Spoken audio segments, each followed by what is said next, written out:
മൈറ്റും തമ്മിലുള്ള വ്യത്യാസം എന്താ? മേയും മൈറ്റും തമ്മിലുള്ള വ്യത്യാസം ഇംഗ്ലീഷ് പഠിച്ചു തുടങ്ങുന്ന ആൾക്കാർ ശ്രദ്ധിച്ചിട്ടോ, ഒരുപാട് ആൾക്കാർക്ക് സംശയമാണ്. സംഗതി സിമ്പിളാണ്. ഓക്കെ, അതായത് മേയും മൈറ്റും സാധ്യതകൾ പറയുമ്പോഴാണ്.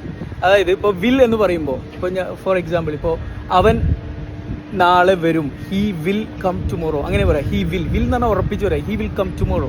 ഹി മേ കം ടുമോറോ എന്ന് പറഞ്ഞാൽ അവൻ വരാനുള്ള സാധ്യത കുറച്ച് കുറയും. ഹി മൈറ്റ് കം ടുമോറോ എന്ന് പറഞ്ഞാൽ ഒന്നും കൂടെ സാധ്യത കുറയും. അപ്പോൾ മൈറ്റ് എന്ന് പറഞ്ഞാൽ സാധ്യത കുറവ്, മേ എന്ന് പറഞ്ഞാൽ സാധ്യത കൂടുതൽ. അങ്ങനെ മനസ്സിലാക്കിയാൽ മതി. ഇപ്പോൾ ഞാൻ ഫോർ എക്സാമ്പിൾ, ഇപ്പോൾ അവൻ നാളെ വിളിക്കും, ഹി വിൽ കോൾ ടുമോറോ എന്നാണ്. ഓക്കെ, അപ്പോൾ അവൻ വിളിക്കുമായിരിക്കാം, സാധ്യത കുറച്ച് കുറവാണ്. അപ്പോൾ എങ്ങനെ പറയാം? He may call tomorrow. സാധ്യത ഒന്നുകൂടി കുറയുമ്പോൾ he might. Yes, he might call tomorrow. അത്രയേ ഉള്ളൂ, ഈസിയാണ്. ഇപ്പോൾ ഞാൻ വേറെ എക്സാമ്പിൾ പറയാം. ഇപ്പോൾ അവൻ കൊണ്ടുവരും എന്നതിന് ഹി വിൽ ബ്രിങ് ഇറ്റ്. അവൻ കൊണ്ടുവരും, അവൻ കൊണ്ടുവരായിരിക്കും. സാധ്യത കുറയുമ്പോൾ ഹി മേ ബ്രിങ് ഇറ്റ്. സാധ്യത ഒന്നുകൂടെ കുറയുമ്പോഴോ he might. Very good, he might bring it. കണ്ടോ, ഈസിയാണ്. അങ്ങനെയാണെങ്കിൽ ഞാൻ നിങ്ങൾക്കൊരു ടാസ്ക് തരാണ്.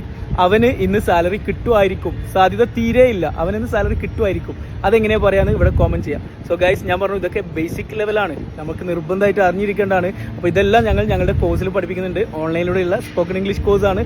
ആർക്കും ഇംഗ്ലീഷ് പഠിക്കാം. നിങ്ങൾക്ക് വേണ്ടത് 2 മാസം സമയം. നിങ്ങൾ ഫ്രീ ആവുന്ന ഒരു 1/2-3 മണിക്കൂർ ഞങ്ങളുടെ പേഴ്സണൽ ട്രെയിനേഴ്സ് കൂടെ തന്നെ നിന്ന് ഓൺലൈനായിട്ട് ലോകത്തിൻ്റെ എവിടെ ഇരുന്നും വളരെ ഫണ്ണായിട്ട് നിങ്ങളെ ഇംഗ്ലീഷ് പഠിപ്പിക്കും. മുകളിൽ പോകാം, ബയോയിൽ വാട്സപ്പ് ലിങ്ക് ഉണ്ട്, ക്ലിക്ക് ചെയ്യാം. പുതിയ ബാച്ച് ഉടനെ സ്റ്റാർട്ട് ചെയ്യുന്നുണ്ട്. Thank you.